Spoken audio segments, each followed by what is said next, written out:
Morning guys, welcome back to the channel. Now today I do have a bit of a problem with the indicators in this van. So this is a Renault Master, which is a very similar van to the Movano and the Interstar. That's the Nissan Interstar and the Vauxhall Movano. So it should work for some of them models, but this is a 2010 onwards Renault Master, which is a 2017, this particular model. I'm having a problem with the indicators. Have a listen to this, see if you can hear it. Normal and fast. Now that normally means that there's an indicator bulb gone. So let's have a look, see what's going on.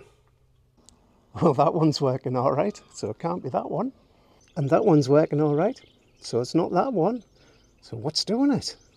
Now, I'd been driving around for a month with this fast indicator, and I checked the indicators front and back, and they were working, so I thought, oh well, I don't know.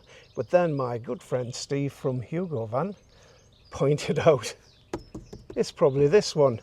So he jumped out the van and had a look, and sure enough, that's what it is. So today, I'm going to show you how to change this part here, the whole assembly part, and just the bulb itself.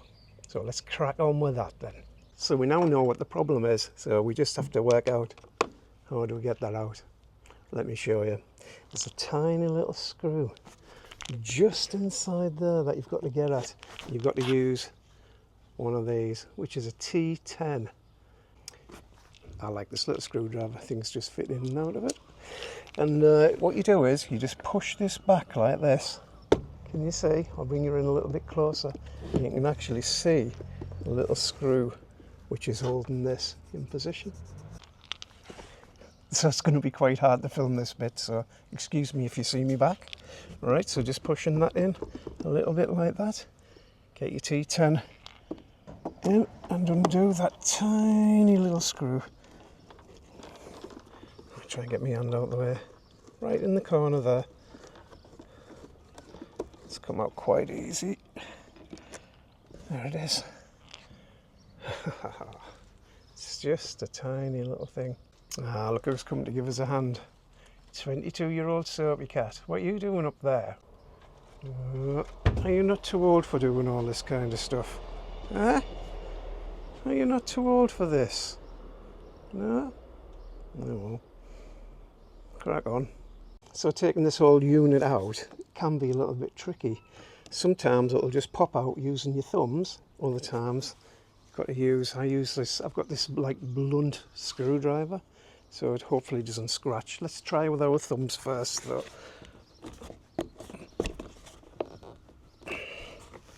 Nah, no way that's going to come out. So I'm just going to pop it underneath. Or maybe he's on the side. There you go, it's coming now. Once you've loosened it a little bit, it should just pop out easy enough. And that's what you've got inside. Right, this should just unscrew easily, he says. There we go.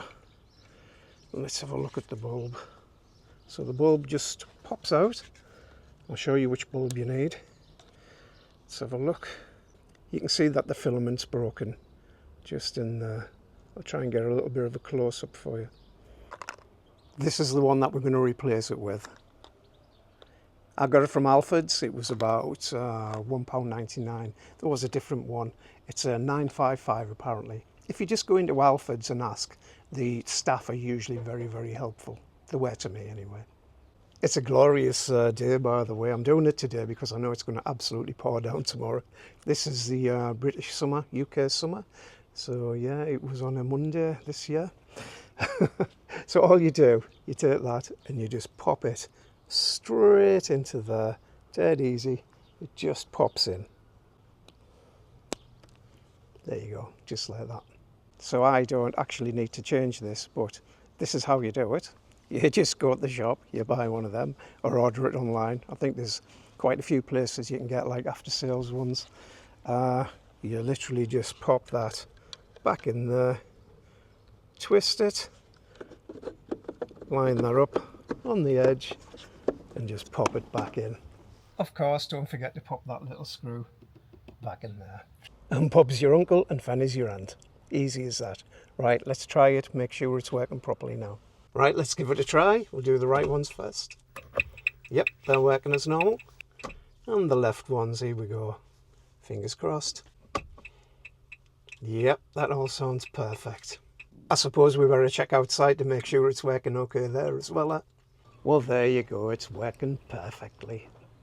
Right, that's it for now. I hope you enjoyed that. I hope you learned something. I know I did. It took some working out, but we got there in the end. If you have enjoyed it, please consider giving us a thumbs up and subscribing. And also, if you like, you don't have to. You could maybe think about buying us a coffee in that link up there. I'll probably buy beer with it, but hey ho, I like beer. If you like more stuff to do with camping, Foxy the van and our travels and stuff, have a look on the other channel, which I'll put a link up there as well. That one's called Foxy's Travels, and you can pop over and subscribe to that one as well if you like. That would be really nice, or really nice. Yeah, so that's it for now. Catch you all later. Bye bye now.